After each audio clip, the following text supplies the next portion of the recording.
boring history for sleep, strange biblical animals that actually existed, and more.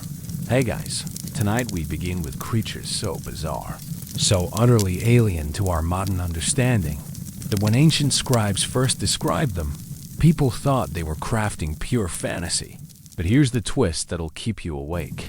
These weren't mythical beasts born from fevered imaginations. These were real animals that once roamed the ancient world. Creatures that biblical writers encountered firsthand.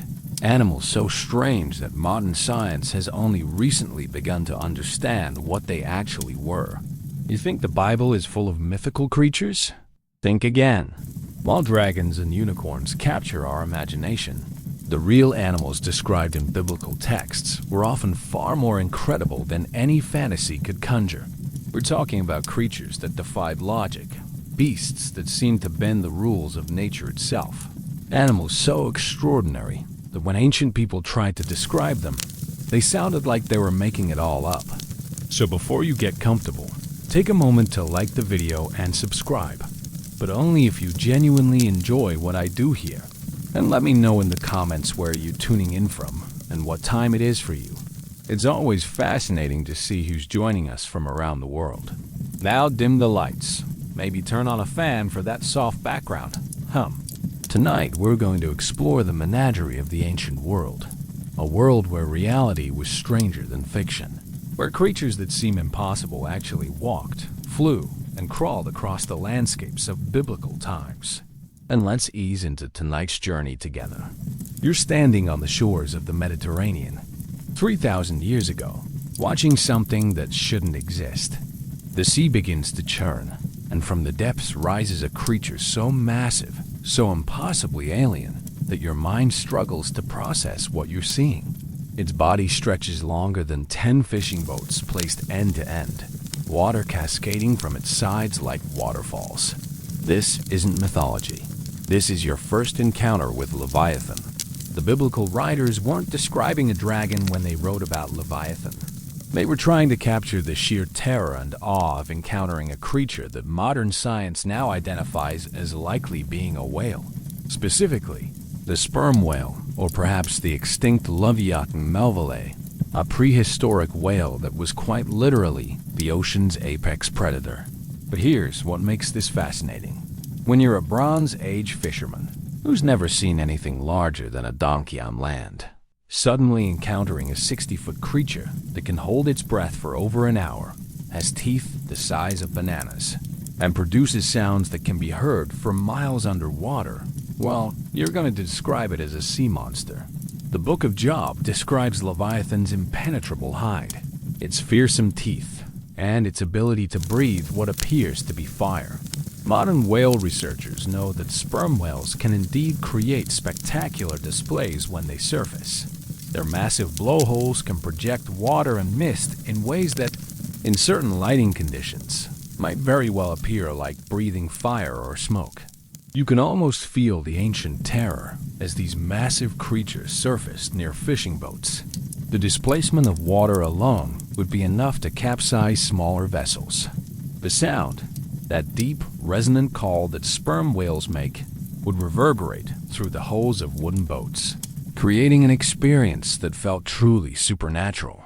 What's particularly remarkable is how accurate some of the biblical descriptions actually are. The reference to Leviathan's hide being like overlapping shields perfectly describes the scarred, segmented appearance of a sperm whale's skin, marked by encounters with giant squid in the ocean's depths. The description of its power and the impossibility of capturing it. Anyone who's studied whales knows that even with modern technology, these creatures remain largely mysterious and certainly untamable.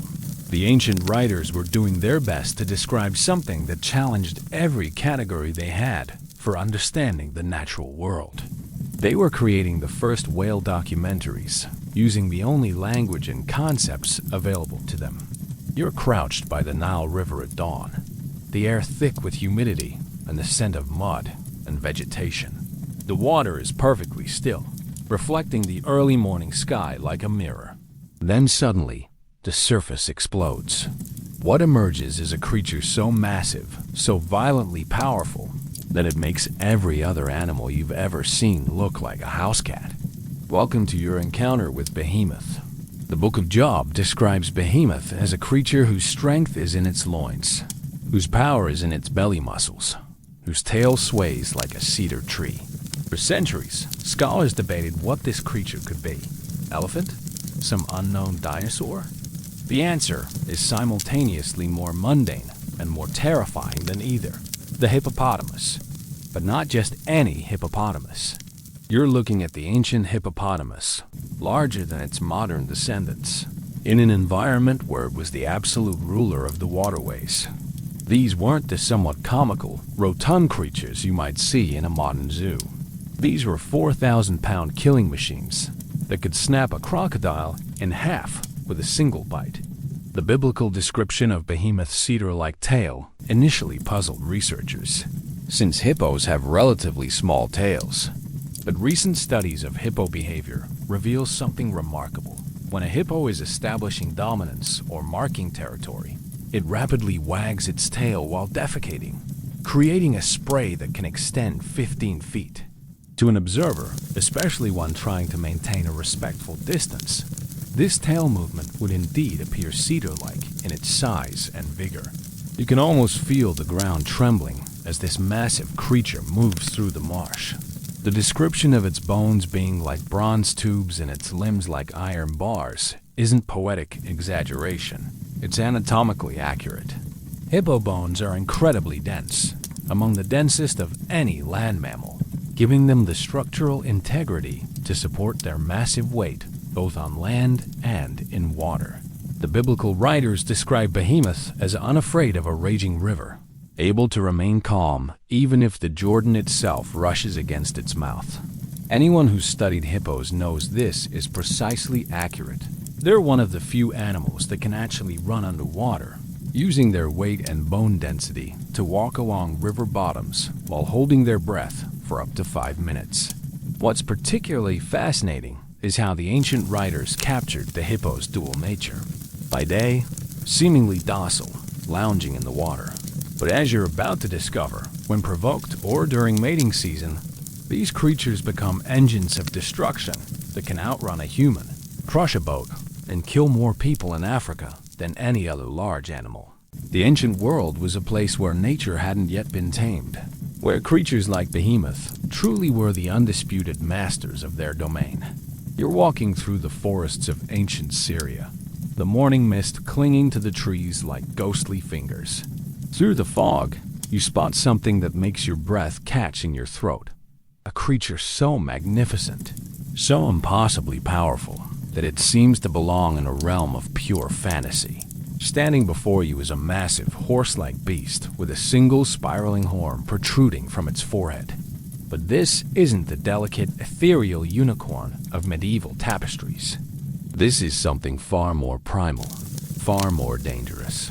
The biblical unicorn, mentioned 9 times in the King James Version, wasn't a mythical creature at all. It was the Hebrew word reem, which referred to what we now know as the aurochs, the massive wild ox that once dominated the landscapes of the ancient Near East. But here's where it gets interesting. Some scholars believe certain biblical references might actually describe the Elasmotherium, a prehistoric rhinoceros that survived into historical times in some regions. Picture this creature, 11 feet long, 6 feet tall at the shoulder, covered in thick, shaggy fur, and sporting a single horn that could measure 6 feet in length. The Elasmotherium looked like something that had stepped out of the last ice age, which, in many ways, it had. These creatures were living fossils, survivors from an era when megafauna ruled the earth. You can almost hear the thunderous pounding of its hooves against the forest floor as it charges through the underbrush. The biblical description of the unicorn's strength, its inability to be tamed, its association with power and wildness. All of this makes perfect sense when you realize they were describing an animal that was quite literally a living tank. The aurochs itself was no less impressive. Standing 6 feet tall at the shoulder, with massive, sweeping horns that could span 6 feet from tip to tip, these creatures were the ancestors of modern cattle, but they retained all the wild ferocity that thousands of years of domestication have bred out of their descendants. Julius Caesar described them as being slightly smaller than elephants, with enormous strength and speed. But it's the Elasmotherium that really captures the imagination. Recent archaeological evidence suggests these creatures might have survived longer than previously thought, possibly into the Bronze Age in some regions. Imagine being an ancient herder and encountering this beast, a creature that looked like it had been designed by nature specifically to inspire terror and awe. The biblical writers describe the unicorn as untamable, wild, and incredibly powerful. They speak of its horn with reverence and fear. When you consider that they might have been describing a creature with a single horn as long as a man is tall, attached to a beast that weighed as much as a small car, their awe becomes entirely understandable. What's remarkable is how the mythological unicorn eventually evolved from these very real, very dangerous creatures into the gentle, magical beings of later folklore. Reality, it seems, was far more impressive than fantasy. You're exploring the rocky caves of ancient Judea, the afternoon sun casting long shadows across the limestone cliffs. The air is thick with dust and the musty scent of stone that has been baked by millennia of desert heat. Suddenly, you hear a sound that makes your blood run cold, a rhythmic slithering, accompanied by something that sounds almost like the rustling of leather wings. You're not alone in this cave, and what you're about to encounter will challenge everything you thought you knew about the natural world. The biblical cockatrice, mentioned in Isaiah and other texts, has been dismissed by many as pure mythology, a creature born from the imaginative fusion of serpent and bird. But recent archaeological discoveries and a deeper understanding of ancient ecosystems suggest something far more intriguing. The biblical writers might have been describing real creatures that inhabited the ancient world, creatures that modern science is only beginning to understand. Consider the ancient flying serpents of the Middle East. These weren't mythical dragons, but rather species of gliding snakes that once inhabited the region. The paradise tree snake, capable of flattening its body and gliding between trees, still exists today in Southeast Asia. But fossil evidence suggests that similar, perhaps larger species once lived in the regions described in biblical texts. You can almost feel the terror of ancient travelers as they encountered these creatures. Imagine you're walking through a rocky canyon, and suddenly, from a ledge above, a serpent launches itself into the air, its body undulating through the sky like a living ribbon. The biblical description of the cockatrice as a flying, fiery serpent begins to make perfect sense when you consider that these creatures might have been observed during the heat of the day, when their scales would catch and reflect the intense desert sunlight. But there's another possibility that's even more fascinating. The biblical cockatrice might have been describing encounters with prehistoric pterosaurs that survived into historical times. While mainstream paleontology suggests these creatures died out millions of years ago, there's growing evidence that some smaller species might have persisted much longer than previously thought. The Hebrew word sepha and seraph, often translated as cockatrice or fiery serpent, literally mean burning one or to burn. This could refer to the intense heat of the desert regions where these creatures were encountered, or it might describe the painful burning sensation of their venomous bite. You can picture the ancient encounter. A traveler disturbs what appears to be a sleeping snake, coiled among the rocks. But instead of slithering away, the creature spreads what appear to be wings, perhaps elongated ribs that support a gliding membrane, and launches itself through the air, its scales glinting like flames in the harsh sunlight. The victim feels the burning pain of venom coursing through their veins, and in their delirium, they describe a creature that flies and burns with supernatural fire. What's particularly intriguing is how consistent these descriptions are across multiple biblical texts and time periods. This suggests that the ancient writers weren't simply copying earlier myths, but were describing repeated encounters with real creatures that inhabited their world. The truth is, the ancient world was home to species that would seem impossible to modern observers. The cockatrice represents our growing understanding that the line between mythology and natural history is far thinner than we once believed. You're standing on the banks of the Nile River just after sunset, the air filled with the sounds of the ancient world coming to life. The water is dark and still, reflecting the first stars of the evening sky. But beneath that deceptively calm surface, something massive is stirring. The water begins to ripple, then churn, and suddenly the surface explodes as a creature longer than a war chariot emerges, its eyes glowing like lanterns in the darkness. Its massive jaws, lined with teeth that could crush a human skull like an eggshell. This is your encounter with the biblical dragon, not the fire-breathing monster of later European folklore, but the very real apex predator that dominated the waterways of the ancient world, the Nile crocodile. But not just any crocodile. You're looking at the ancient giants, specimens that could reach lengths of 20 feet or more, creatures that were quite literally the stuff of nightmares. The Hebrew word tannin, often translated as dragon in biblical texts, referred to these massive reptilian predators that struck terror into the hearts of anyone who ventured near the water. The ancient writers weren't describing mythical beasts. They were documenting their encounters with some of the most successful predators ever to walk the earth. You can almost feel the primal fear as you watch this creature's eyes break the surface of the water. Those eyes, positioned on top of its skull so it can remain almost completely submerged while monitoring everything that happens on the shore, have remained unchanged for millions of years. They're the eyes of a perfect predator, a creature that has been killing efficiently since before the dawn of human civilization. The biblical description of the dragon's impenetrable hide is anatomically accurate. Crocodile skin is literally armor, a complex system of bony plates called osteoderms that provide protection from both prey and rival crocodiles. Ancient weapons were virtually useless against these creatures.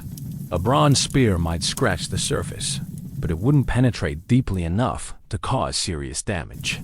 What's particularly fascinating is how the ancient writers captured the crocodile's hunting behavior.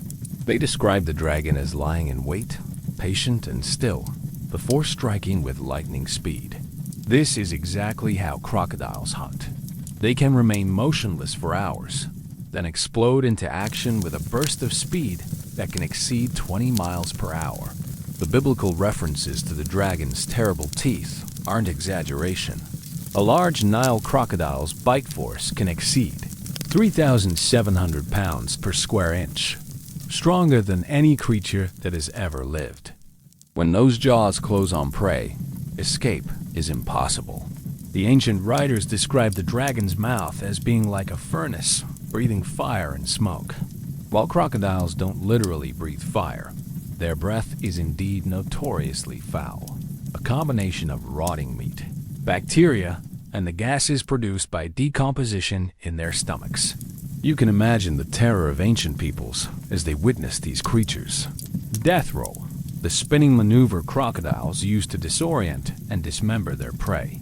To someone watching from the shore, it would indeed appear as if the dragon was performing some kind of supernatural, otherworldly dance of destruction. The ancient world was a place where humans were not yet the dominant species, where creatures like these biblical dragons truly ruled their domains with absolute authority. You're traveling through the desolate ruins of ancient Babylon, the once great city now reduced to scattered stones and crumbling walls.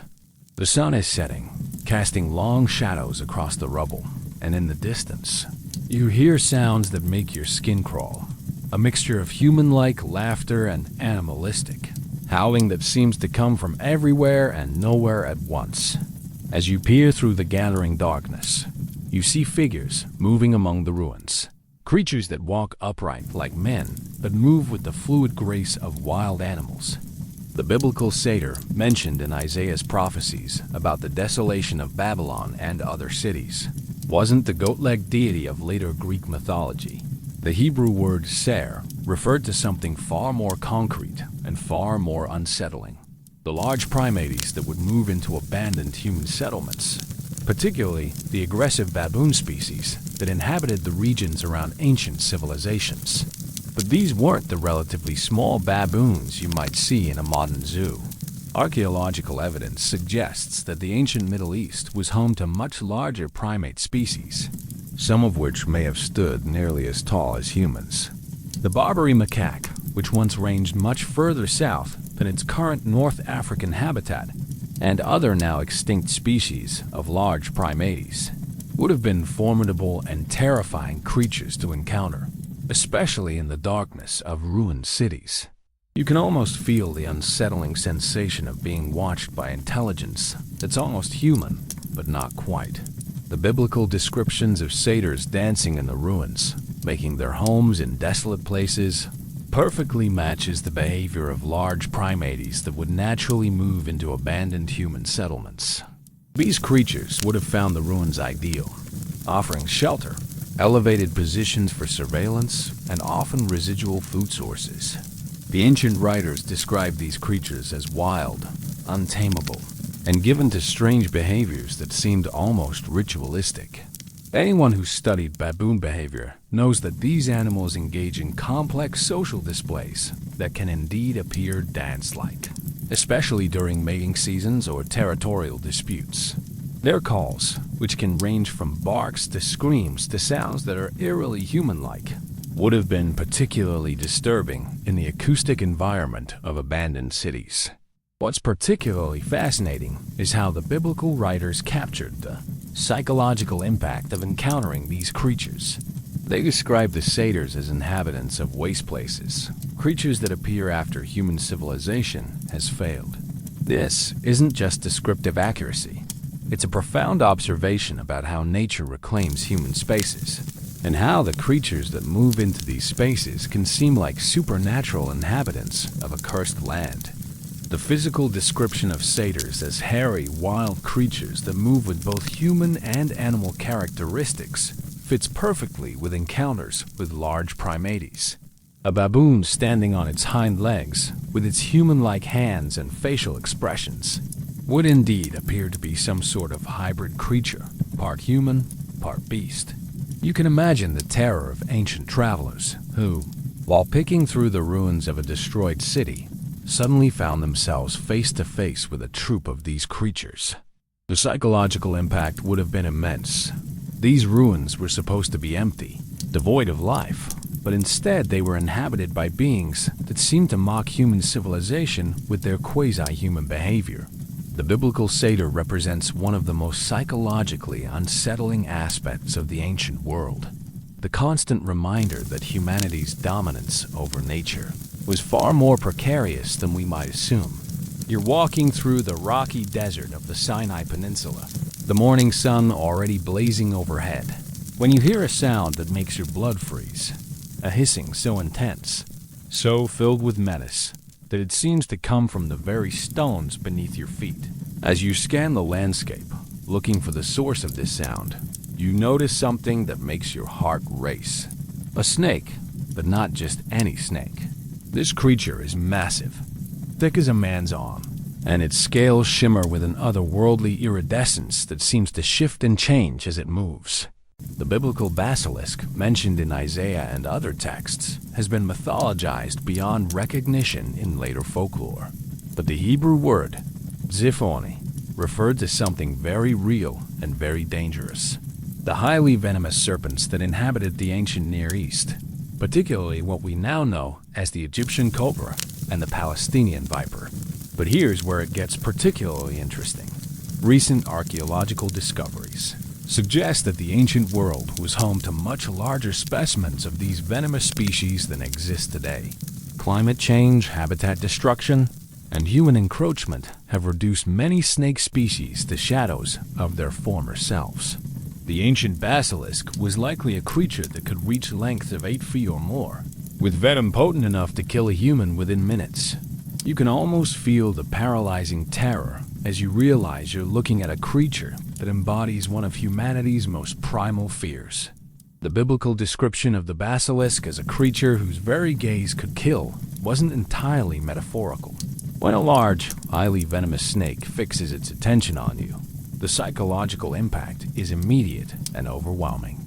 Your body floods with adrenaline, your vision narrows, and you become acutely aware that you're in the presence of something that could end your life in seconds. The ancient writers describe the basilisk's ability to kill with its breath, which modern herpetologists understand as a reference to the aggressive defensive behavior of cobras and other elapids.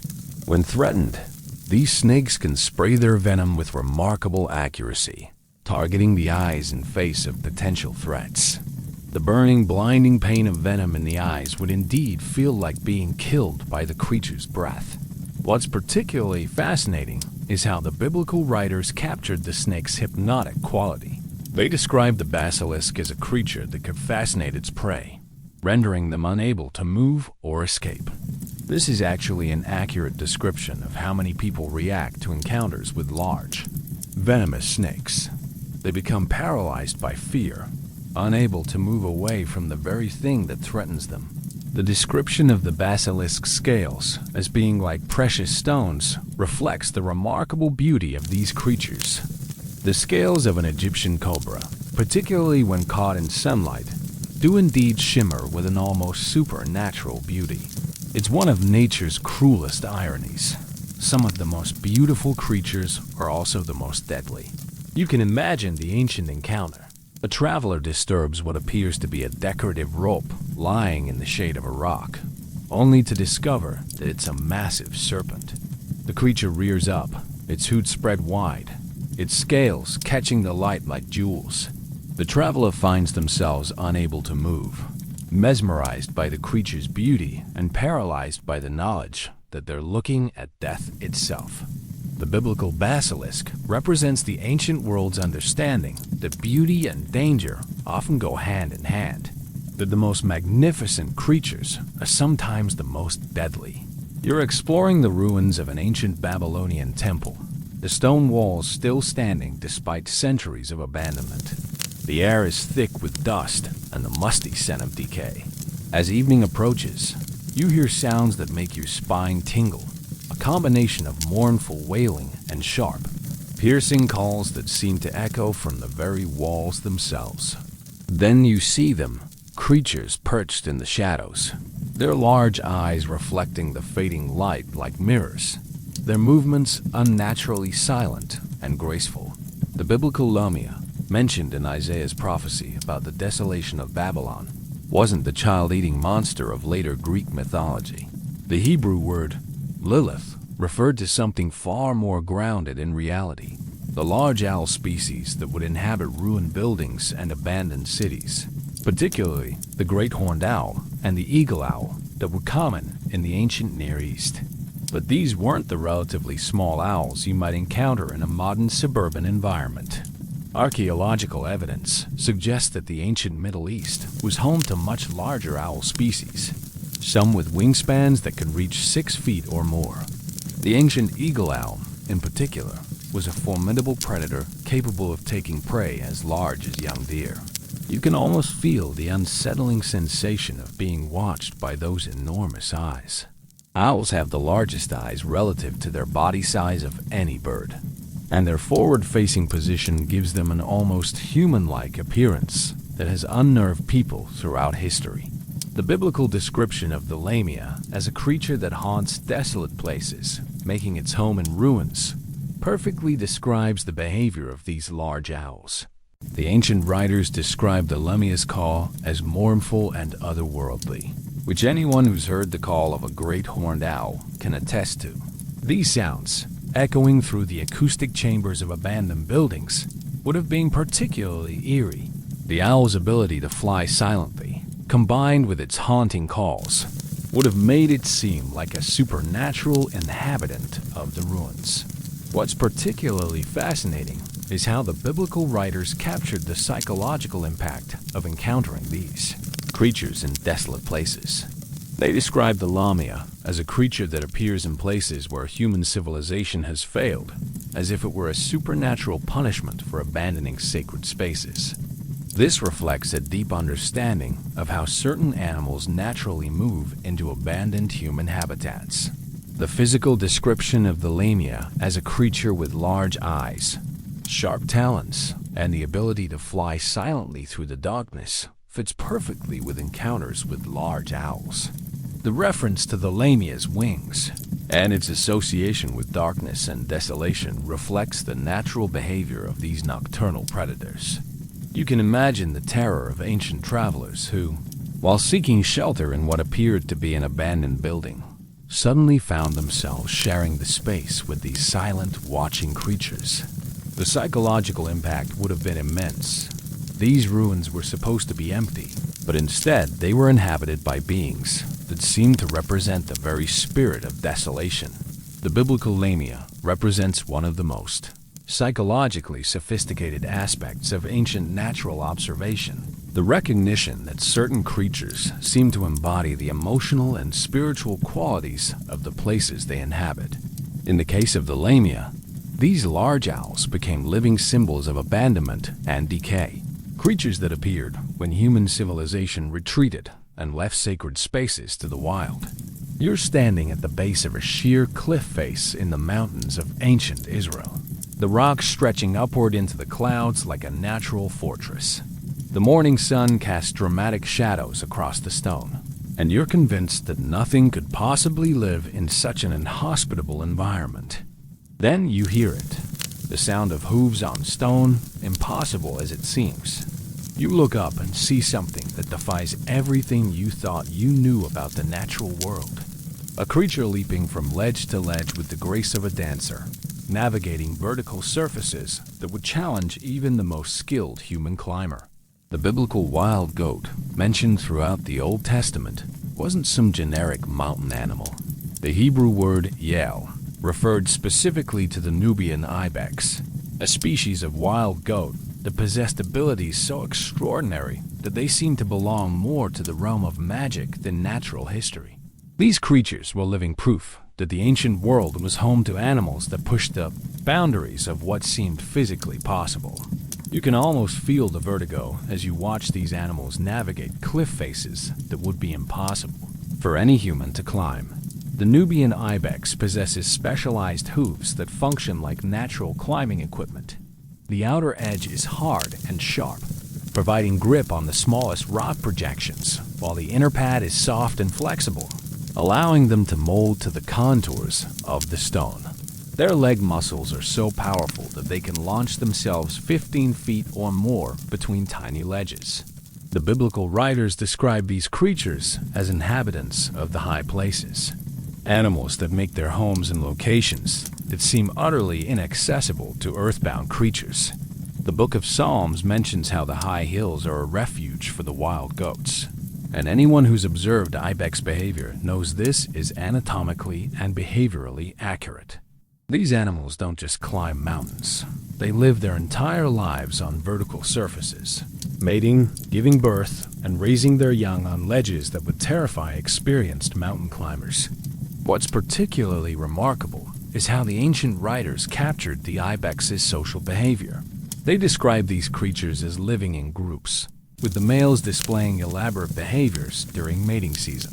Modern wildlife biologists know that ibex society is indeed complex, with dominant males establishing territories on the most desirable ledges and engaging in spectacular displays of strength and agility to attract females. You can imagine the awe of ancient shepherds who, while searching for lost sheep, would look up and see these creatures performing what appeared to be impossible feats of athleticism. The sight of a pregnant female ibex leaping between ledges, or a male ibex engaging in headbutting contests on surfaces barely wide enough for a human to stand on, would have seemed like witnessing supernatural events. The biblical description of the wild goat's ability to give birth in the most remote and inaccessible places reflects the remarkable reproductive strategy of these animals. Female ibex seek out the most isolated ledges to give birth, places where predators simply cannot reach. The newborn kids are able to navigate cliff faces within hours of birth, an ability that would have seemed miraculous to ancient observers. The ancient writers also captured the ibex's remarkable eyesight and alertness. They describe these creatures as being impossible to approach or capture, always aware of potential threats from vast distances. This is exactly accurate. Ibex have some of the keenest vision in the animal kingdom, able to spot movement from miles away and navigate in lighting conditions that would leave other animals helpless. The biblical wild goat represents the ancient world's recognition that nature contained possibilities that seem to transcend the normal laws of physics, creatures that demonstrated abilities that challenged human understanding of what was possible. You're walking through the ancient cedar forests of Lebanon, the air thick with the scent of resin and the sound of wind through massive branches. The trees around you are so old, so enormous, that they seem to belong to a different world entirely. Then you hear it, a sound unlike anything in your experience. A combination of musical notes that seems to come from the very air itself. Looking up, you see a flash of brilliant color moving between the branches. A bird so magnificent, so impossibly beautiful, that it seems to be made of living jewels. The biblical phoenix, while never mentioned by that exact name in Scripture, appears in various forms throughout biblical and apocryphal texts. The Hebrew descriptions of certain birds in Job and the Psalms, particularly references to birds that live for extraordinary lengths of time and possess supernatural beauty, likely referred to what we now understand as the lammergeier, or bearded vulture, a creature so remarkable that it naturally inspired legends of immortality and resurrection. But the ancient world was also home to other extraordinary birds that could have inspired phoenix legends. The hoopoe, with its distinctive crown of feathers and its ability to seemingly vanish and reappear, was considered sacred in many ancient cultures. The golden eagle, with its majestic size and ability to soar to incredible heights, was another candidate for phoenix mythology. You can almost feel the overwhelming sense of awe as you watch one of these magnificent creatures in flight. The lammergeier, in particular, is a bird that seems to defy natural laws. With a wingspan that can reach 10 feet, it's one of the largest flying birds in the world. Its distinctive appearance, with a beard of black feathers and golden-orange plumage that seems to glow in sunlight, would have made it appear almost supernatural to ancient observers. The biblical references to birds that live for extraordinary lengths of time aren't entirely metaphorical. The lammergeier can indeed live for over 50 years, an almost impossible lifespan for a bird. In the ancient world, where human lifespans were much shorter, a bird that could outlive multiple generations of humans would have seemed to possess the secret of immortality. What's particularly fascinating is how the ancient writers captured the feeding behavior of these birds. The lammergeier is one of the few animals that feeds primarily on bones, swallowing them whole or dropping them from great heights to crack them open. This behavior, combined with its majestic appearance, would have made it seem like a creature that existed at the boundary between earth and heaven. The biblical descriptions of certain birds as being able to renew their youth, like the eagle, reflects a deep observation of avian behavior. Many large birds of prey undergo dramatic molting processes where they lose and regrow all of their feathers, emerging with what appears to be completely renewed plumage. The process can take months, during which the bird appears aged and decrepit, only to emerge looking young and vigorous again. You can imagine the impact of witnessing such a transformation in the ancient world. A bird that appeared to be dying, losing its feathers and its ability to fly, suddenly emerging with brilliant new plumage and renewed strength, would have seemed like a literal resurrection. This natural process likely inspired many of the phoenix legends that would later develop in various cultures. The ancient writers also captured the psychological impact of encountering these magnificent birds. They described feelings of awe and wonder, of witnessing something that seemed to connect the earthly realm with the divine. Anyone who's had the privilege of observing a large bird of prey in its natural habitat knows that these creatures do indeed inspire a sense of transcendence that's difficult to describe in purely rational terms. You're traveling through the grasslands of ancient Syria, the vast expanse of green stretching to the horizon under a brilliant blue sky. The air is filled with the sounds of countless animals, birds calling from the trees, insects buzzing in the grass, and the distant lowing of wild cattle. Then you hear something that makes you freeze in your tracks, a deep, rumbling sound that seems to come from the earth itself, followed by the thunderous pounding of massive hooves. Through the tall grass, you see a creature that looks like it was designed by nature specifically to inspire terror and awe. The biblical references to the unicorn in certain translations, particularly the Greek Septuagint's use of rhinoceros, weren't describing the delicate, horse-like creature of later medieval fantasy. Many scholars now believe these passages referred to the rhinoceros, specifically the now extinct Syrian rhinoceros that once inhabited the regions described in biblical texts. This wasn't a creature of myth. It was a living tank that dominated the ancient landscape. But you're not looking at a modern rhinoceros, smaller and more timid after centuries of human pressure. This is the ancient rhinoceros, larger and more aggressive than its modern descendants. A creature that stood nearly 6 feet tall at the shoulder and could weigh as much as 3 tons. Its single horn, which could measure 3 feet in length, was quite literally a weapon of mass destruction. You can almost feel the ground trembling beneath your feet as this massive creature moves through the landscape. The biblical description of the unicorn's strength, its inability to be tamed or controlled, its association with power and wildness, makes perfect sense when you realize they were describing an animal that was essentially a living battering ram. No ancient technology could have captured or controlled such a creature. The ancient writers describe the unicorn's horn with particular reverence, speaking of its power and its value. The rhinoceros horn, made of compressed keratin, was indeed incredibly strong enough to uproot trees, demolish obstacles, and serve as a devastating weapon in fights with other males. The horn's spiral growth pattern, particularly visible in some species, would have made it appear even more mysterious and powerful to ancient observers. What's particularly fascinating is how the biblical writers captured the rhinoceros's behavior during mating season. They described the unicorn as being impossible to approach, wild and dangerous, given to displays of incredible strength and aggression. Anyone who's studied rhinoceros behavior knows that males during mating season are indeed among the most dangerous animals on Earth, capable of charging at speeds of up to 35 miles per hour and destroying anything in their path. The biblical references to the unicorn's association with strength and honor reflect the ancient world's recognition that this creature was the ultimate symbol of untamed power. Unlike other large animals that could be domesticated or controlled, the rhinoceros remained forever wild, forever dangerous, forever untouchable by human authority.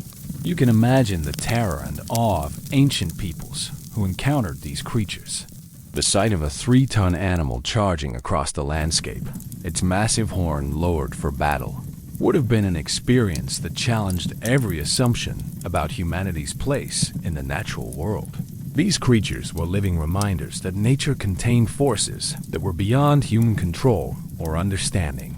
The description of the unicorn's hide as being impenetrable to weapons wasn't poetic exaggeration. Rhinoceros skin can be up to 2 inches thick, tough enough to stop most ancient weapons. The biblical writers were documenting their encounters with a creature that was literally armored against human technology. The ancient rhinoceros represents one of the most powerful examples of how the real creatures of the biblical world were often more impressive than any mythological beast that human imagination could create. You're wandering through the wilderness of Sinai, the desert sun beating down mercilessly on the barren landscape. The air shimmers with heat, and every step kicks up clouds of fine dust that coat your throat and lungs. You're part of a vast migration of people, thousands of refugees fleeing through this desolate wasteland, and death seems to lurk around every corner. Then you hear the screams. People ahead of you are falling, writhing in agony, their bodies convulsing as venom courses through their veins. The biblical serpent of brass, created by Moses in the wilderness, wasn't just a religious symbol. It was based on a very real, medical crisis involving some of the most dangerous snakes in the ancient world. The fiery serpents that plagued the Israelites in the wilderness were likely the saw-scaled viper, the carpet viper, and other highly venomous species that inhabit the Sinai Peninsula to this day. But here's where it gets fascinating. The serpent of brass represented one of the earliest examples of what we now call sympathetic magic in medicine. The bronze serpent that Moses created wasn't just a religious artifact. It was a sophisticated psychological treatment for snakebite victims, a form of ancient medical intervention that actually worked.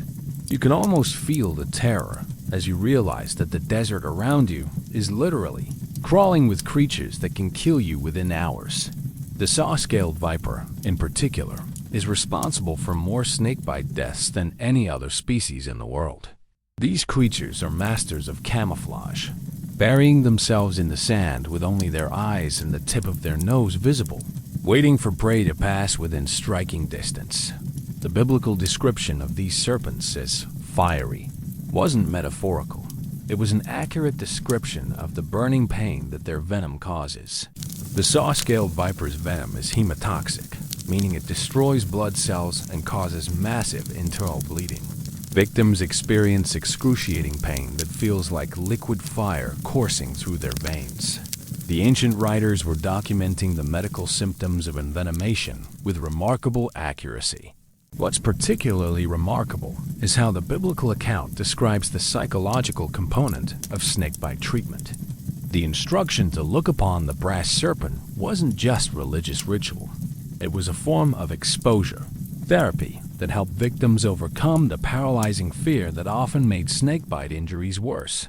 Modern medical research has shown that psychological state can significantly affect recovery from venomous snakebites. The choice of bronze for the serpent was also medically significant. Bronze, being a copper alloy, has natural antimicrobial properties. While the ancient Israelites might not have understood the scientific reasons, they were intuitively using a material that could help prevent infection in bite wounds. The bronze serpent represented a sophisticated understanding of both the psychological and physical aspects of snakebite treatment. You can imagine the scene. A victim of snakebite, delirious with pain and fear, being brought before the bronze serpent. The act of looking upon this representation of their attacker would have required tremendous courage, but it would also have helped them confront and overcome the terror that was as dangerous as the venom itself. The biblical account also captures the ecological reality of desert travel. The Sinai Peninsula is home to over 30 species of snakes, many of them highly venomous. A large group of people traveling through this environment would inevitably encounter these creatures regularly. The brass serpent represented a systematic approach to dealing with a persistent medical crisis. The ancient writers describe the immediate effectiveness of this treatment, which aligns with modern understanding of how psychological factors can influence recovery from snakebite. Victims who remained calm and confident were more likely to survive than those who panicked, and allowed their fear to accelerate the spread of venom through their system. The serpent of brass represents the ancient world's sophisticated understanding that medicine involves both physical and psychological components, that healing requires treating not just the body, but the mind as well. You're standing on a rocky outcrop in the mountains of ancient Israel, the wind whipping through your hair as you survey the landscape below. The valleys stretch out beneath you like a living map, rivers winding through green fields, cities clustered around sources of water.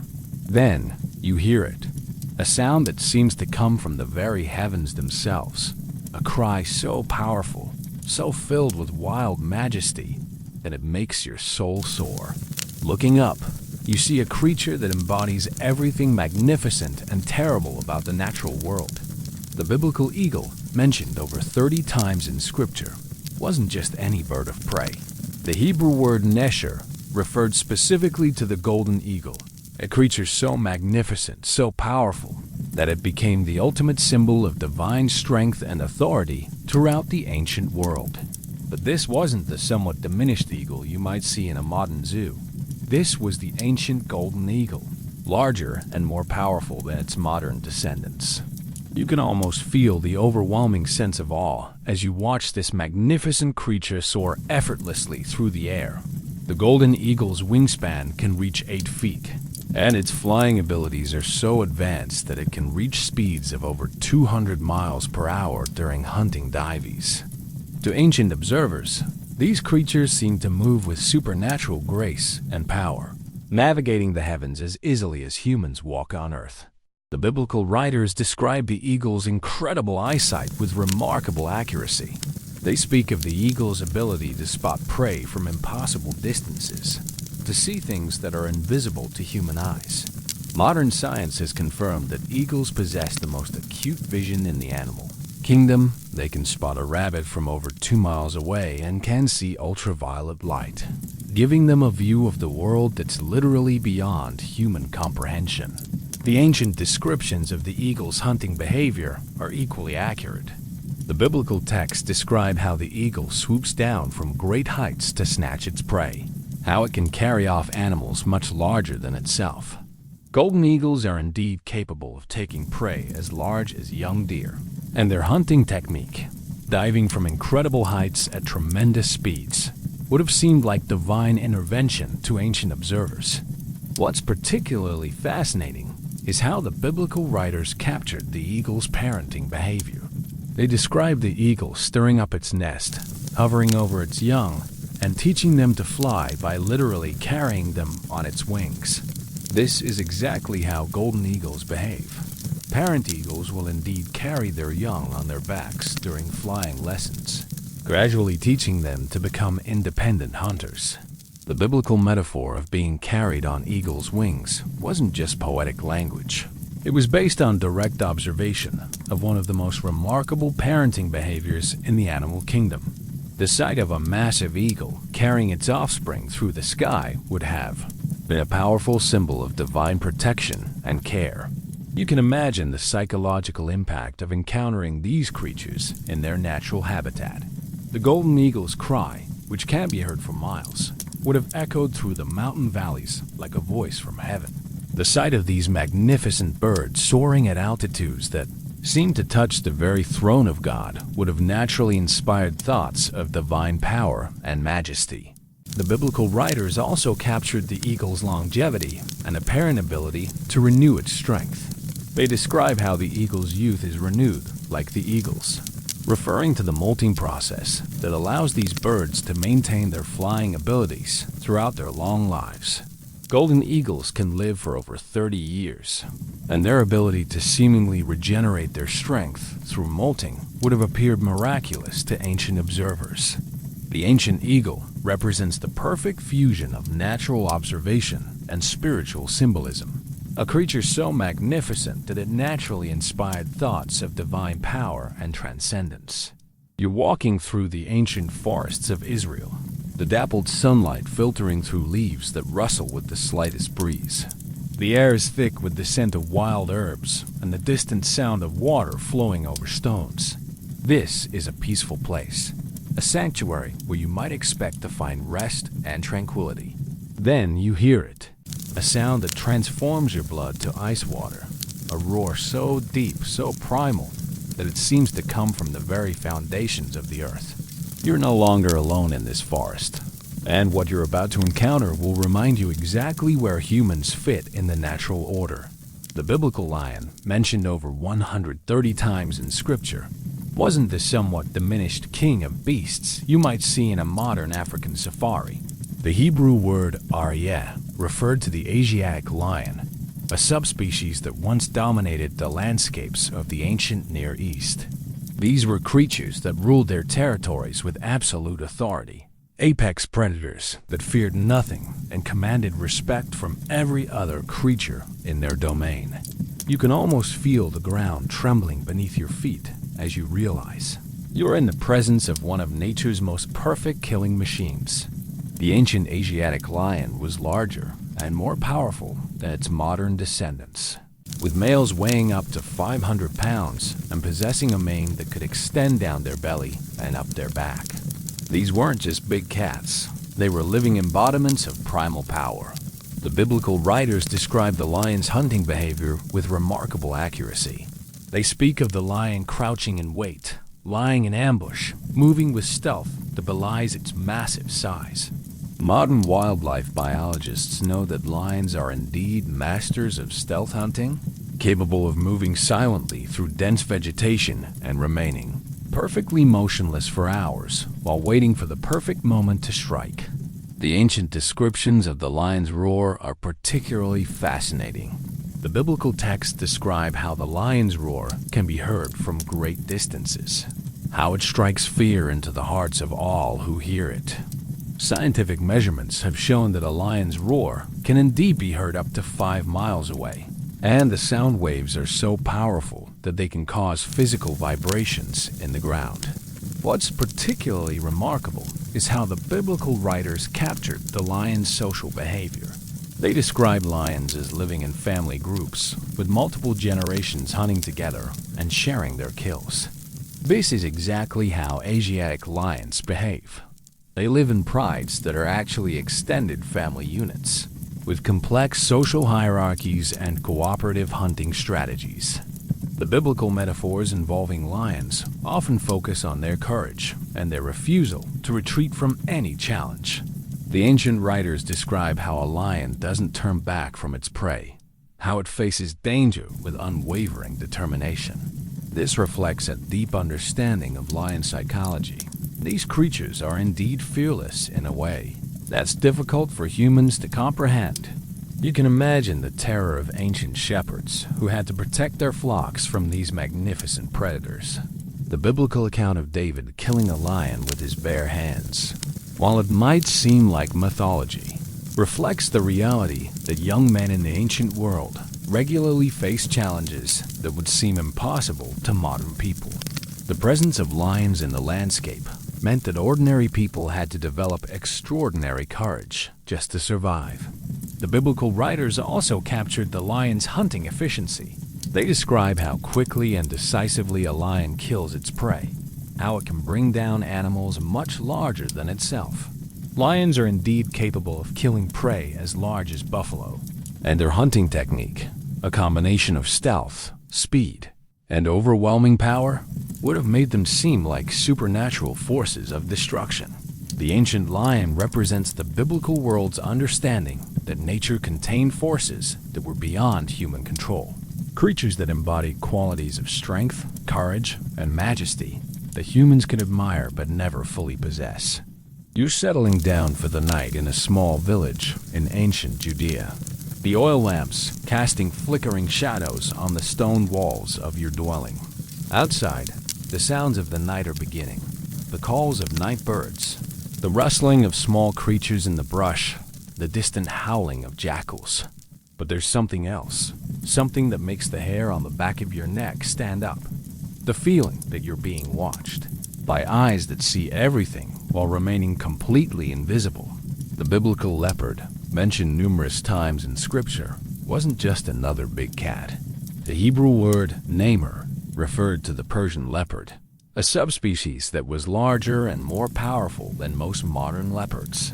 These creatures were the ultimate stealth predators, capable of moving through human settlements without being detected, killing silently and efficiently, and disappearing back into the darkness like ghosts. You can almost feel the primal terror as you realize that somewhere in the darkness, a creature is watching you with the patience of death itself.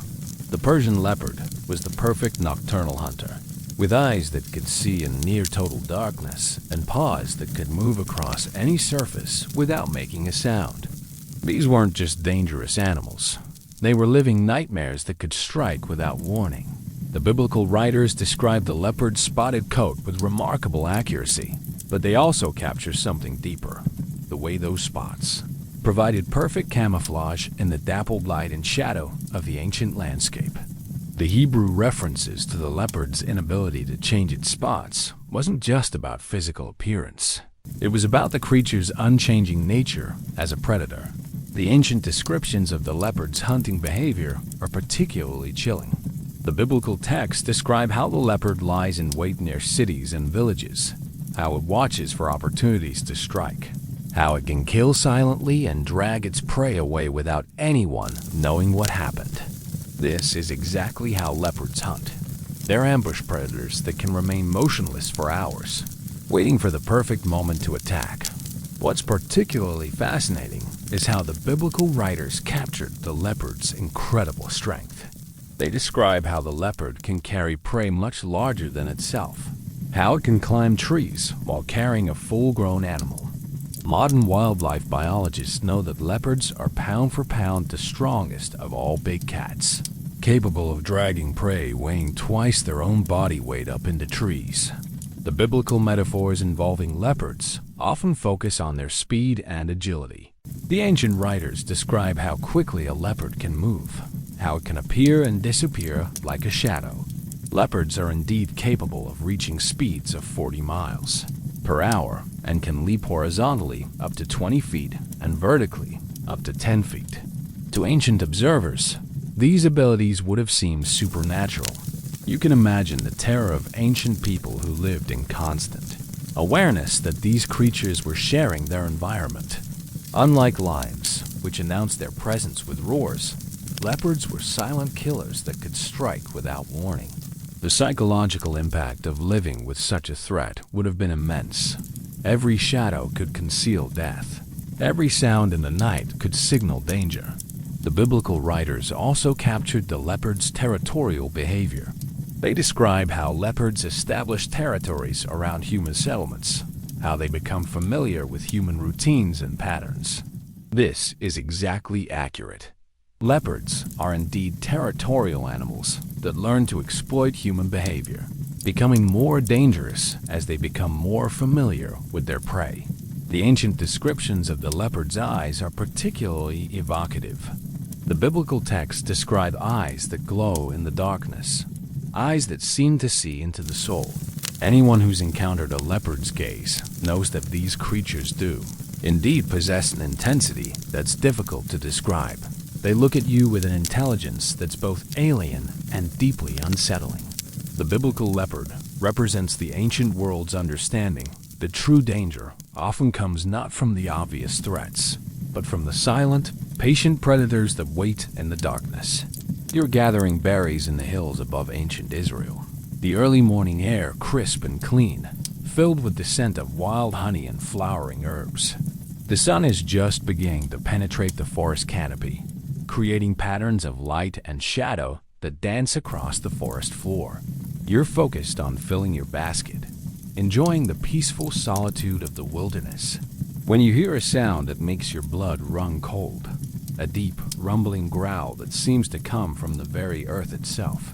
The biblical bear, mentioned several times in Scripture, wasn't the somewhat manageable black bear you might encounter in a modern national park. The Hebrew word dob referred to the Syrian brown bear, a subspecies that was larger, more aggressive, and more dangerous than almost any bear species alive today. These creatures were living embodiments of unstoppable fury, capable of strength that seemed to defy natural law. You can almost feel the ground shaking as you realize you're in the presence of a creature that weighs over 600 pounds and can move faster than a horse. The Syrian brown bear was an apex predator that feared nothing and could kill virtually any other animal in its territory. These weren't just large animals. They were natural disasters wrapped in fur and muscle. The biblical writers describe the bear's incredible strength with remarkable accuracy. They speak of the bear's ability to tear apart its prey, to break bones with its claws, to crush skulls with its massive jaws. Modern measurements have shown that a large brown bear's bite force can exceed 1,200 pounds per square inch, and their claws can grow up to 4 inches long. These creatures were literally designed to destroy. The ancient descriptions of the bear's protective behavior are particularly chilling. The biblical texts describe the fury of a bear robbed of her cubs, using it as a metaphor for unstoppable rage. Anyone who's studied bear behavior knows that a female bear protecting her young is indeed one of the most dangerous creatures on Earth. The maternal instinct transforms these already formidable predators into forces of nature that will attack anything perceived as a threat. What's particularly fascinating is how the biblical writers captured the bear's omnivorous diet. They describe bears as creatures that eat everything from honey to flesh, that can survive on plants, but are also capable of killing large animals. This is exactly accurate. Brown bears are indeed opportunistic omnivores that will eat berries, roots, fish, and large mammals, depending on what's available. The biblical metaphors involving bears often focus on their unpredictability and their ability to appear suddenly from dense vegetation. The ancient writers describe how bears can emerge from the forest without warning, how they can attack with speed that seems impossible for such large creatures. Brown bears are indeed capable of reaching speeds of 35 miles per hour and can accelerate faster than most horses. You can imagine the terror of ancient people who had to share their environment with these magnificent but deadly creatures. The biblical account of David killing a bear while protecting his sheep reflects the reality that young men in the ancient world regularly faced challenges that would seem impossible to modern people. The presence of bears in the landscape meant that ordinary activities like herding sheep or gathering food could become life or death situations. The biblical writers also captured the bear's intelligence and problem-solving abilities. They describe bears as creatures that can learn, that can remember, that can adapt their behavior to new situations. Modern research has shown that bears are indeed among the most intelligent animals, capable of complex reasoning and long-term memory that rivals that of primates. The ancient descriptions of the bear's hibernation behavior are also remarkably accurate. The biblical texts describe how bears disappear during certain seasons, how they seem to sleep for months at a time, how they emerge in spring looking thin and hungry. This reflects a sophisticated understanding of bear ecology that was based on careful observation over many generations.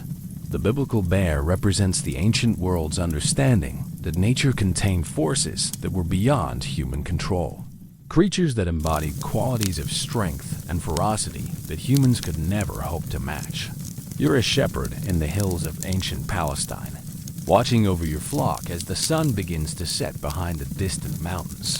The sheep are settling down for the night, their woolly forms creating soft shadows in the gathering dusk.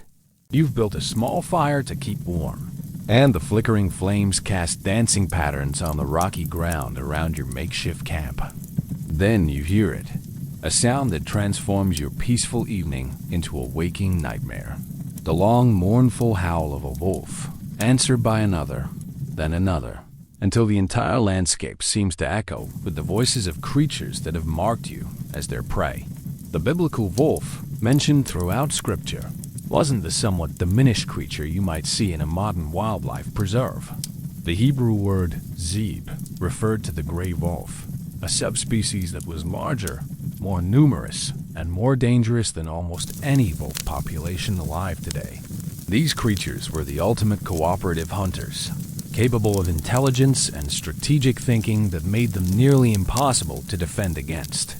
You can almost feel the paralyzing fear as you realize that you're not facing a single predator, but an entire pack of creatures that hunt with the coordination of a military unit. The ancient gray wolf was a highly social predator that lived in family groups of up to 30 individuals, each with a specific role in the pack's hunting strategy. These weren't just wild dogs.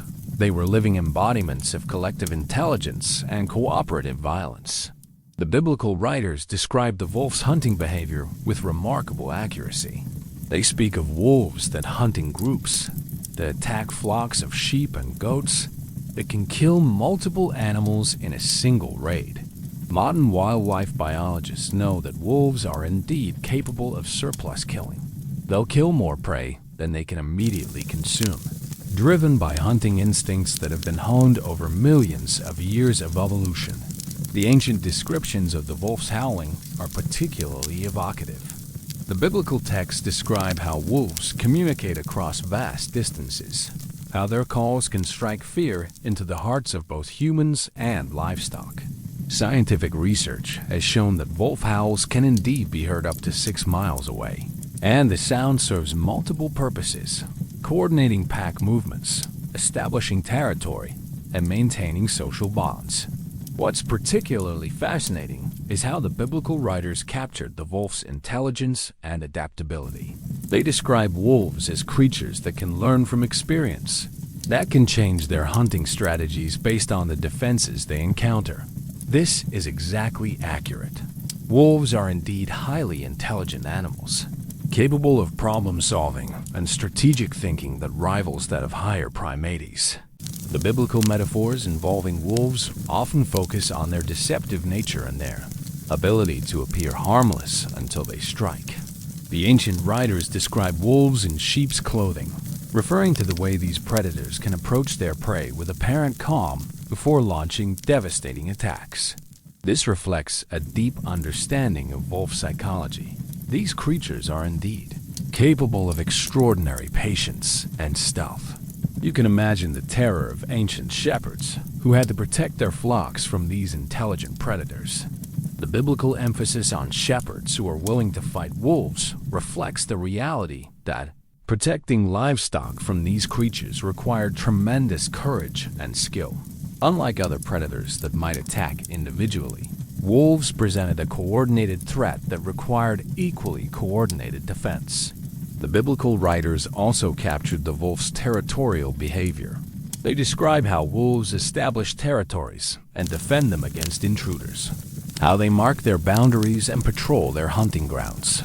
Modern research has shown that wolf territories can cover hundreds of square miles, and the animals will indeed fight to the death to defend their territory from rival packs. The ancient descriptions of the wolf's stamina and endurance are also remarkably accurate.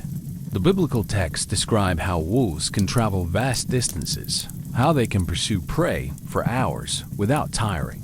Wolves are indeed capable of running at speeds of up to 40 miles per hour and can maintain a steady pace for hours, making them one of the most efficient pursuit predators in the animal kingdom. The biblical wolf represents the ancient world's understanding that the most dangerous threats often come not from individual predators, but from creatures that can coordinate their attacks and think strategically about their prey. You're standing in the aftermath of an ancient battlefield, the morning mist rising from the blood-soaked earth like the ghosts of the fallen. The silence is broken only by the occasional groan of a wounded soldier and the distant sound of something that makes your skin crawl, a harsh, guttural call that seems to come from everywhere at once. Looking up, you see them. Creatures as black as midnight, circling overhead with the patience of death itself, their intelligent eyes scanning the carnage below for opportunities. The biblical raven, mentioned numerous times in Scripture, wasn't just another scavenging bird. The Hebrew word oreb referred to the common raven, a creature so intelligent, so adaptable, and so closely associated with death and prophecy that it became one of the most symbolically important animals in the ancient world. These weren't simple scavengers. They were winged embodiments of intelligence and supernatural awareness. You can almost feel the unsettling sensation of being watched by intelligence that seems almost human. The raven's brain, relative to its body size, is among the largest of any bird, and their cognitive abilities rival those of great apes. These creatures can solve complex puzzles, use tools, recognize individual humans, and even appear to mourn their dead. To ancient observers, such intelligence in a creature associated with death and battlefields would have seemed supernatural. The biblical writers describe the raven's feeding behavior with remarkable accuracy. They speak of ravens that feed on carrion, that gather wherever there is death, that can find food in the most desolate places. The ancient Israelites' understanding of the raven as a creature that could survive in wilderness conditions was based on careful observation of these birds' extraordinary adaptability.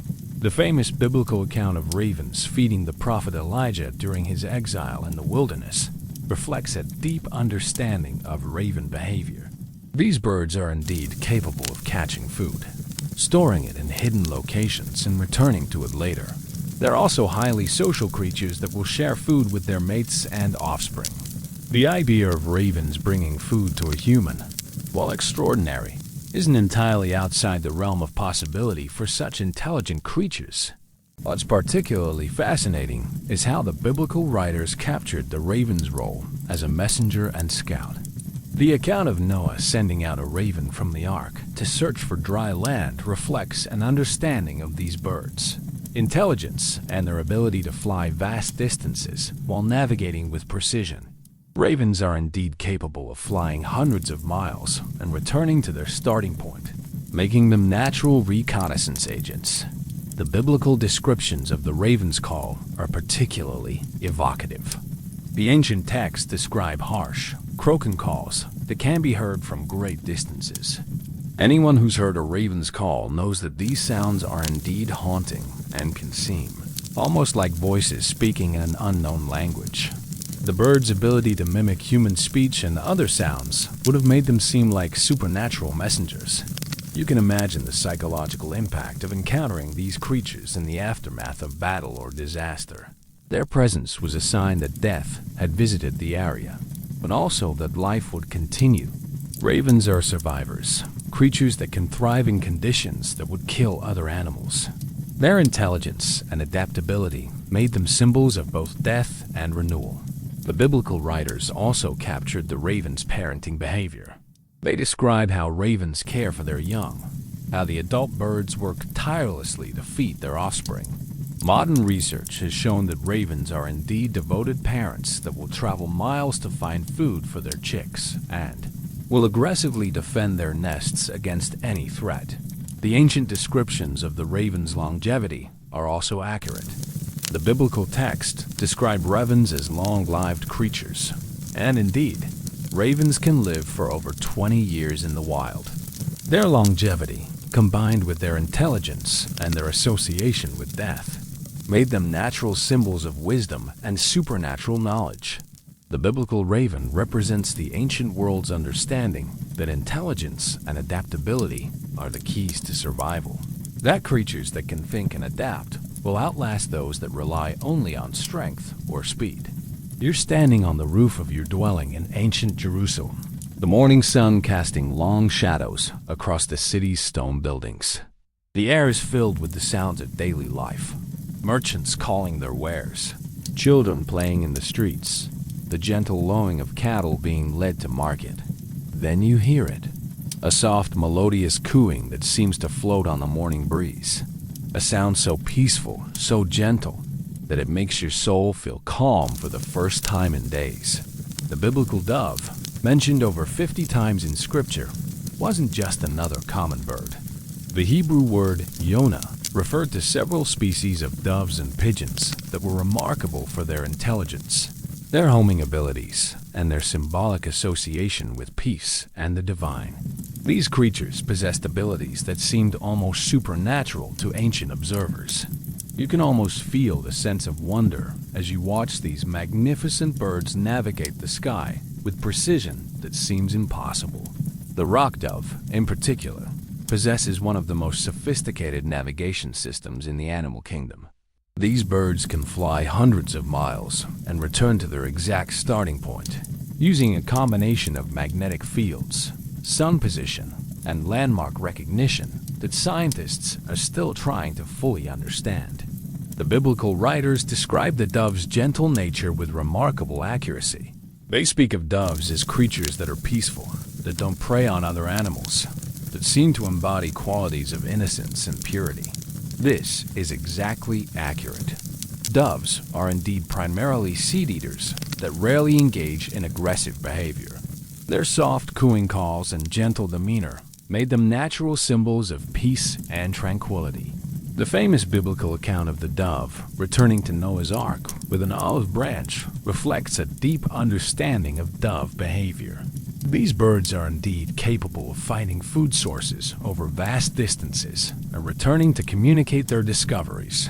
The choice of an olive branch wasn't random. Olive trees are among the first to put out new growth after flooding, and doves are indeed attracted to the fresh shoots and leaves of these trees. What's particularly fascinating is how the biblical writers captured the dove's role in religious ceremonies. They describe doves as sacrificial animals that were acceptable to God. creatures that could represent the human soul in its relationship with the divine. The ancient understanding of doves as pure, innocent creatures made them natural symbols for spiritual concepts. The biblical descriptions of the dove's flying abilities are particularly evocative. The ancient texts describe how doves can fly swiftly and silently, how they can appear and disappear like spirits. Modern research has shown that doves are indeed capable of flight speeds exceeding 60 miles per hour, and their wing design allows them to fly almost silently, making them seem like ethereal messengers. You can imagine the psychological impact of encountering these creatures in the ancient world.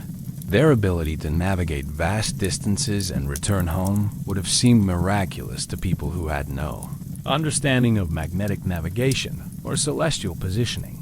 The sight of a dove returning from a long journey would have naturally inspired thoughts of divine guidance and protection.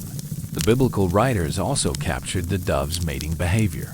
They describe doves as creatures that are faithful to their mates, that build their nests together, that share the responsibility of raising their young. This is exactly accurate. Many dove species are indeed monogamous and demonstrate remarkable devotion to their mates and offspring. The ancient descriptions of the dove's voice are also remarkably accurate. The biblical texts describe the gentle cooing of doves as a sound that brings comfort and peace. The dove's call is indeed one of the most soothing sounds in the animal kingdom, a low, rhythmic cooing that has a naturally calming effect on listeners. The biblical dove represents the ancient world's understanding that gentleness and peace are not signs of weakness, but rather manifestations of a different kind of strength, the strength to navigate life's challenges without resorting to violence or aggression. You're standing in the courtyard of an ancient palace, the morning air thick with anticipation and the scent of leather and metal. Around you, warriors are preparing for battle, their bronze armor gleaming in the sunlight, their weapons sharp and ready. Then you hear it, a sound that makes your heart race with excitement and fear, the thunderous pounding of hooves against stone, the snorting and neighing of creatures that seem to embody the very essence of power and speed. The biblical horse, mentioned over 150 times in Scripture, wasn't just another domestic animal. The Hebrew word sus referred to the Arabian horse, a breed that was faster, more intelligent, and more spirited than almost any horse alive today. These creatures were living symbols of power, speed, and the technology of war. They were the ancient world's equivalent of fighter jets and tanks combined. You can almost feel the ground trembling beneath your feet as you realize you're in the presence of creatures that could transform the outcome of battles and the fate of nations. The ancient Arabian horse was a creature of extraordinary beauty and power, capable of speeds that seemed impossible and endurance that defied natural law. These weren't just animals. They were living weapons that could change the course of history. The biblical writers describe the horse's speed and agility with remarkable accuracy. They speak of horses that can outrun the wind, that can leap over obstacles, that can carry their riders into battle with the speed of lightning. The Arabian horse is indeed capable of reaching speeds of 40 miles per hour and can maintain a steady gallop for hours, making them perfect for both warfare and long-distance travel. The ancient descriptions of the horse's intelligence and spirit are particularly fascinating. The biblical texts describe horses as creatures that can be trained for battle, that can learn to respond to their rider's commands, that seem to understand the importance of their role in warfare. Modern research has shown that horses are indeed highly intelligent animals, capable of complex learning and emotional bonding with humans. What's particularly remarkable is how the biblical writers captured the horse's transformation of human society. They describe horses as symbols of military might, as creatures that can give their owners power over their enemies. The introduction of horses into ancient warfare did indeed revolutionize military strategy and create new forms of social organization based on cavalry. The biblical metaphors involving horses often focus on their beauty and majesty. The ancient writers describe horses as creatures of extraordinary grace and power. animals that seem to embody the divine qualities of strength and speed. Anyone who's observed a horse in full gallop knows that these creatures do indeed possess a kind of beauty that seems almost supernatural. You can imagine the awe of ancient peoples who first encountered these magnificent creatures. The sight of a war horse charging into battle, its rider standing in his chariot, would have seemed like witnessing the gods themselves descending to earth. The psychological impact of cavalry charges was often as important as their physical effectiveness. The biblical writers also captured the horse's role in transportation and communication. They describe horses as creatures that can carry messages across vast distances, that can connect distant parts of an empire, that can make the impossible journey in record time. Before the invention of modern transportation, horses were indeed the fastest way to travel and communicate over long distances. The ancient descriptions of the horse's stamina and endurance are also remarkably accurate.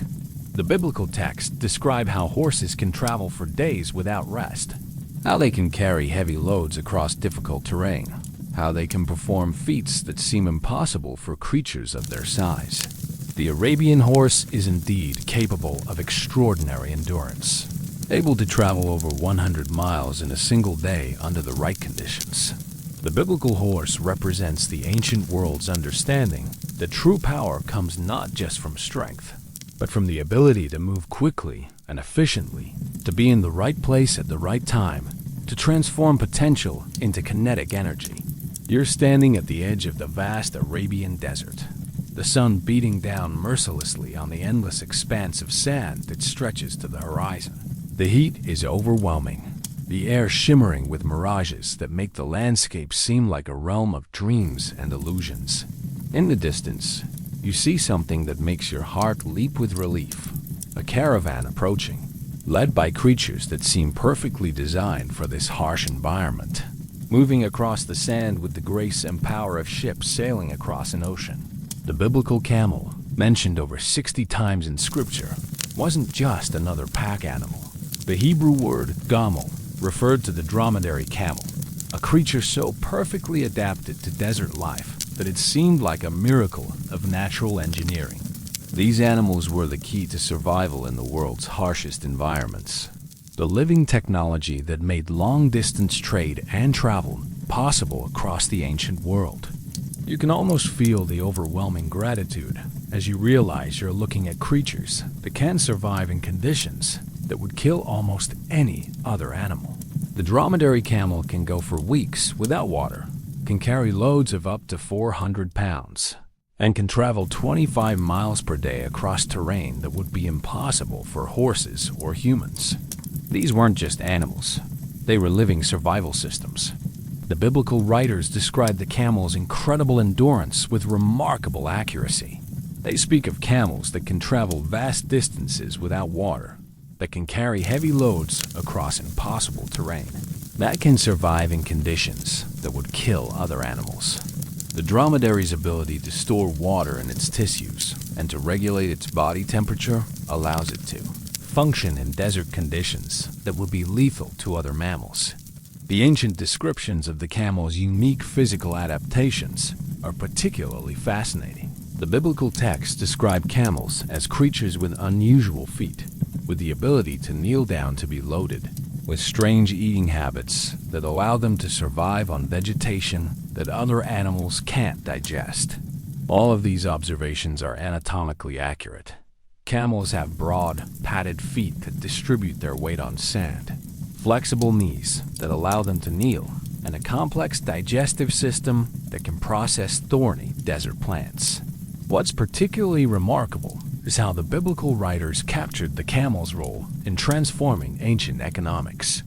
They describe camels as creatures that can carry precious goods across vast distances, that can connect distant civilizations, that can make the impossible journey profitable. The domestication of camels did indeed revolutionize trade in the ancient world, making it possible to transport goods across deserts that had previously been impossible barriers. The biblical metaphors involving camels often focus on their size and their apparent impossibility. The famous saying about a camel passing through the eye of a needle reflects the ancient understanding that these creatures were so large, so substantial that they seemed to defy normal physical laws. A fully loaded camel train was indeed an impressive sight that would have inspired awe in ancient observers. You can imagine the psychological impact of encountering these creatures in the ancient world. The sight of a camel caravan emerging from the desert would have seemed like a miracle, proof that it was possible to survive and thrive in environments that seemed completely hostile to life. The camel's ability to carry not just goods, but also people and water across the desert made it a symbol of hope and survival. The biblical writers also captured the camel's behavioral characteristics. They described camels as creatures that can be stubborn and difficult to manage, that have their own will and personality. Anyone who's worked with camels knows that these animals are indeed strong-willed and can be challenging to handle, but they're also capable of forming strong bonds with their human handlers. The ancient descriptions of the camel's value and importance are also accurate. The biblical texts describe camels as symbols of wealth and prosperity, creatures that were so valuable that they were given as gifts to kings and used as measures of a person's wealth. In the ancient world, camels were indeed incredibly valuable, both for their practical abilities and for their symbolic importance. The biblical camel represents the ancient world's understanding that survival often depends on adaptation and specialization, that creatures that can thrive in extreme environments possess a kind of wisdom that's essential for life in a harsh world. You're walking along a dusty road in ancient Palestine, the afternoon sun casting long shadows across the rocky landscape. The path is rough and treacherous, winding through hills that seem to stretch endlessly in every direction. Your feet are sore, your back aches from carrying your pack, and you're beginning to wonder if you'll ever reach your destination. Then you hear it, the steady clip-clop of hooves on stone, accompanied by the gentle tinkling of bells. Coming toward you is a small caravan, led by creatures that seem perfectly suited for this challenging terrain. The biblical donkey, mentioned over 140 times in Scripture, wasn't just a humble beast of burden. The Hebrew word chamer referred to the domesticated ass, a creature so intelligent, so sure-footed, and so reliable that it became the preferred mount for kings, judges, and prophets.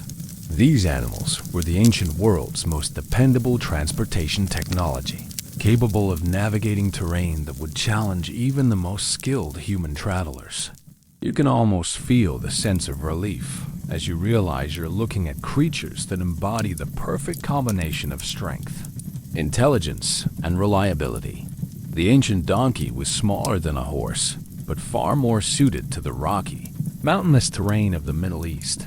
These animals could carry heavy loads over impossible paths, could survive on poor food and little water, and could work for years without faltering. The biblical writers describe the donkey's intelligence and reliability with remarkable accuracy. They speak of donkeys that can find their way home over vast distances, that can sense danger before their human companions, that can make decisions that save lives. Modern research has shown that donkeys are indeed highly intelligent animals with excellent memories and strong survival instincts. The famous biblical account of Balaam's donkey speaking to warn its rider of danger reflects a deep understanding of donkey behavior. These animals are indeed capable of sensing threats that humans miss, and they will refuse to move forward when they detect danger. The donkey's apparent stubbornness is often actually a manifestation of its superior awareness of environmental hazards. What's particularly fascinating is how the biblical writers captured the donkey's role in ancient society. They described donkeys as the mounts of choice for peaceful purposes, in contrast to horses, which were associated with warfare. The donkey's gentle nature and steady gait made it ideal for transportation, trade, and daily work that required reliability rather than speed. The biblical metaphors involving donkeys often focus on their humility and their willingness to serve. The ancient writers described donkeys as creatures that work without complaint, that carry heavy burdens without protest, that serve their masters faithfully throughout their lives. This reflects an accurate understanding of donkey temperament. These animals are indeed patient, hardworking, and remarkably tolerant of human demands. You can imagine the daily reality of ancient life, where donkeys were essential partners in almost every aspect of survival. These animals carried water from distant wells, transported goods to market, carried the sick and injured, and provided transportation for people who couldn't afford horses. The donkey's contribution to ancient civilization was immeasurable. The biblical writers also captured the donkey's physical capabilities. They describe donkeys as creatures that can navigate rocky terrain, that can carry loads much heavier than their own body weight, that can work in heat that would exhaust other animals. The donkey's small hooves and low center of gravity do indeed make it perfectly suited for mountain travel, and its efficient metabolism allows it to work in conditions that would challenge larger animals. The ancient descriptions of the donkey's longevity are also accurate. The biblical texts describe donkeys as long-lived creatures that can work for many years. Donkeys can indeed live for 25 to 30 years, making them valuable long-term investments for ancient families. Their reliability and longevity made them essential partners in the struggle for survival. The biblical donkey represents the ancient world's understanding that true value often lies not in spectacular abilities, but in consistent reliability, that the creatures and people who quietly do their work without seeking recognition are often the most essential to society's survival. You're climbing through the rocky hills of ancient Judea, the morning mist still clinging to the valleys below. The terrain is harsh and unforgiving, with jagged rocks and thorny bushes that seem designed to discourage any form of life. The thin soil can barely support the toughest desert plants, and water is scarce and precious. Yet as you round a bend in the path, you see something that makes you pause in amazement. A herd of creatures moving across. This impossible landscape with the grace and confidence of dancers. The biblical goat, mentioned over 180 times in Scripture, wasn't just another domestic animal. The Hebrew word "ezi" referred to various species of goats that were perfectly adapted to the harsh, mountainous terrain of the ancient Near East. These creatures were living proof that life could thrive in conditions that seemed impossible. That intelligence and adaptability could overcome even the most challenging environments. You can almost feel the sense of wonder as you watch these remarkable creatures navigate terrain that would challenge even the most skilled human climbers. The ancient goat possessed specialized hooves that could grip the smallest rock projections, a digestive system that could extract nutrients from plants that other animals couldn't eat, and an intelligence that allowed them to find food and water in the most unlikely places. The biblical writers describe the goat's incredible climbing abilities with remarkable accuracy. They speak of goats that can scale vertical cliffs, that can leap from rock to rock with supernatural grace, that can find footing where none seems to exist. The mountain goat's ability to navigate near vertical surfaces is indeed one of the most impressive feats in the animal kingdom. The ancient descriptions of the goat's feeding behavior are particularly fascinating. The biblical texts describe goats as creatures that can eat almost anything, that can survive on vegetation that other animals reject, that can find sustenance in the most barren environments. The goat's browsing behavior and its ability to digest cellulose-rich plants do indeed allow it to survive in conditions that would starve other herbivores. What's particularly remarkable is how the biblical writers captured the goat's role in ancient survival. They describe goats as creatures that provide milk, meat, and hide, that can survive in conditions where other livestock would perish, that can convert the sparse vegetation of marginal lands into valuable resources. The goat's contribution to ancient subsistence was indeed immeasurable. The biblical metaphors involving goats often focus on their independence and their ability to survive in harsh conditions. The ancient writers describe goats as creatures that can take care of themselves, that don't need the constant attention required by sheep, that can find their own food and water. This reflects an accurate understanding of goat behavior. These animals are indeed more independent and resourceful than most other domestic animals. You can imagine the daily reality of ancient herders who depended on these remarkable creatures for survival. The goat's ability to thrive in marginal environments made it possible for humans to live in regions that would otherwise be uninhabitable. The ancient understanding of goats as creatures that could turn wilderness into productivity was based on practical experience. The biblical writers also captured the goat's social behavior. They describe goats as creatures that live in herds, that establish complex social hierarchies, that can be led by intelligent individuals.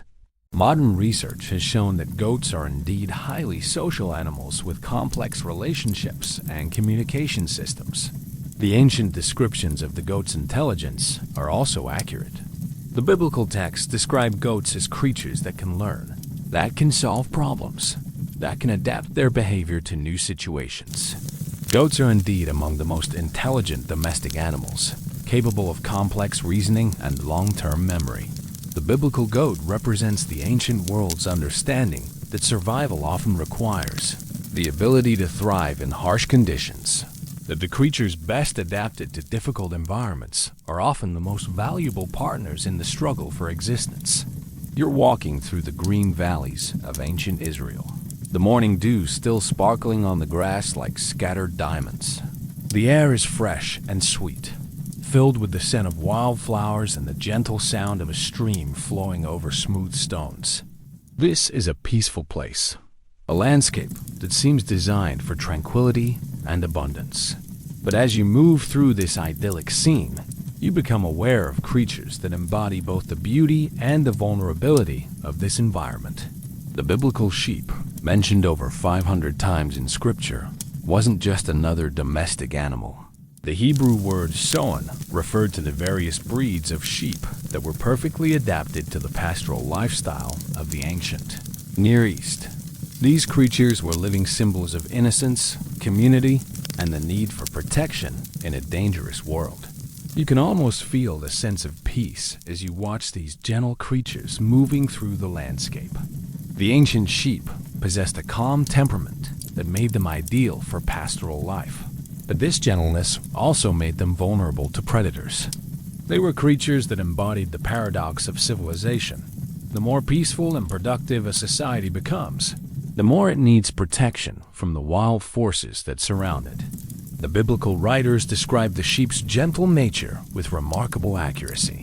They speak of sheep as creatures that are docile, that follow their shepherd without question, that live in harmony with each other and with humans. The sheep's flocking behavior and its tendency to follow a leader do indeed make it one of the most manageable domestic animals. The ancient descriptions of the sheep's vulnerability are particularly poignant. The biblical texts describe sheep as creatures that are helpless without a shepherd, that can be easily led astray, that fall prey to wolves and other predators.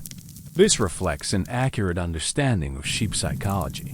These animals are indeed dependent on human protection and can panic when separated from their flock.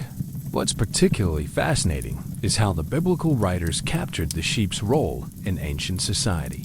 They describe sheep as creatures that provide wool, milk, and meat, that can convert grass into valuable resources, that can support entire communities through their productivity. The sheep's contribution to ancient civilization was indeed fundamental. Without sheep, the development of settled agriculture and textile production would have been impossible. The biblical metaphors involving sheep often focus on their need for guidance and protection. The ancient writers describe sheep as creatures that need shepherds to lead them to water and pasture, to protect them from predators, to care for them when they're sick or injured. This reflects a deep understanding of the relationship between humans and domestic animals, a relationship based on mutual dependence and care. You can imagine the daily reality of ancient shepherds who spent their lives caring for these vulnerable creatures. The responsibility was immense. The sheep's survival depended entirely on the shepherd's skill, vigilance, and dedication. The ancient understanding of shepherding as a sacred trust was based on practical experience of this demanding relationship. The biblical writers also captured the sheep's social behavior. They describe sheep as creatures that live in flocks and have complex relationships with each other that can recognize individual voices and faces. Modern research has shown that sheep are indeed more intelligent and socially complex than commonly assumed, capable of recognizing dozens of individual faces and maintaining long-term relationships. The ancient descriptions of the sheep's seasonal behavior are also accurate. The biblical texts describe the cycle of shearing, breeding, and lambing that defined a pastoral calendar. The sheep's reproductive cycle and its annual production of wool do indeed create a natural rhythm that shaped ancient agricultural societies. The biblical sheep represents the ancient world's understanding that innocence and gentleness are not weaknesses, but rather qualities that must be protected and nurtured. That the most valuable aspects of civilization are often the most vulnerable. You're standing on the shores of the Sea of Galilee just as the sun begins to rise, painting the water in shades of gold and crimson. The surface is perfectly still, like a mirror reflecting the awakening sky.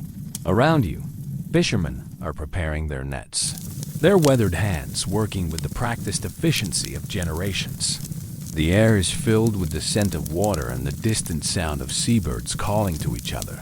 Then the water begins to move, and you realize you're about to witness something that will challenge everything you thought you knew about the hidden world beneath the waves.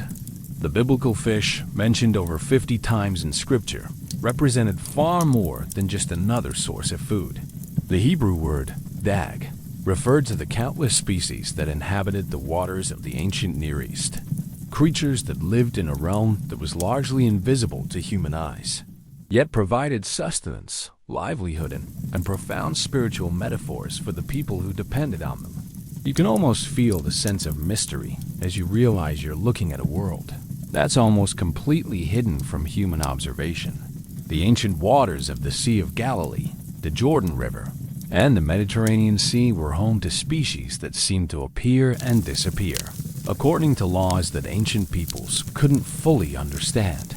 These creatures lived in a realm that was both familiar and utterly alien. The biblical writers describe the abundance of fish with remarkable accuracy. They speak of waters that teem with life, of nets that break from the weight of their catch, of fish that can feed thousands of people. The Sea of Galilee is indeed incredibly productive, supporting over 20 species of fish that can form massive schools during certain seasons. The ancient descriptions of fishing techniques are particularly fascinating. The biblical texts describe various methods of catching fish: nets, hooks, spears, and even bare hands.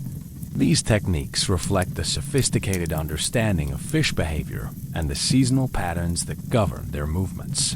The ancient fishermen of Galilee were indeed skilled practitioners of a complex craft. What's particularly remarkable is how the biblical writers captured the fish's symbolic significance. They describe fish as creatures that live in a hidden world, that can only be caught through patience and skill, that can multiply in ways that seem miraculous.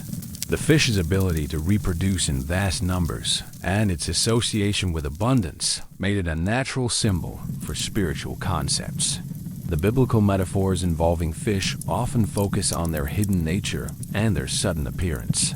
The ancient writers described fish as creatures that can disappear into the depths and then suddenly fill the nets, that live according to patterns that humans can observe, but not fully control. This reflects an accurate understanding of fish behavior. These creatures do indeed move in ways that can seem mysterious to surface-dwelling observers. You can imagine the daily reality of ancient fishermen who spent their lives trying to understand and predict the movements of these hidden creatures. The success of their families and communities depended on their ability to read the subtle signs that indicated where fish might be found. The ancient understanding of fishing as both a practical skill and a spiritual practice was based on this intimate relationship with the unknown. The biblical writers also captured the fish's role in ancient economics.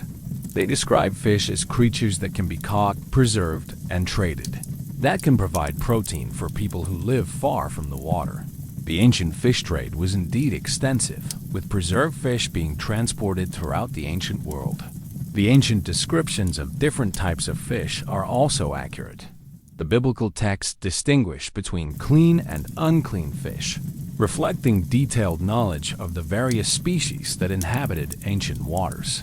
The distinction between fish with scales and fins versus those without reflects a sophisticated understanding of fish biology. The biblical fish represents the ancient world's understanding that life contains mysteries that can be observed and learned from, but never fully controlled or understood. These creatures embodied the principle that the most important aspects of existence often occur in realms that are hidden from direct observation. As our journey through the menagerie of the biblical world comes to an end, you might find yourself looking at the natural world with different eyes. These weren't the mythical creatures of fantasy literature.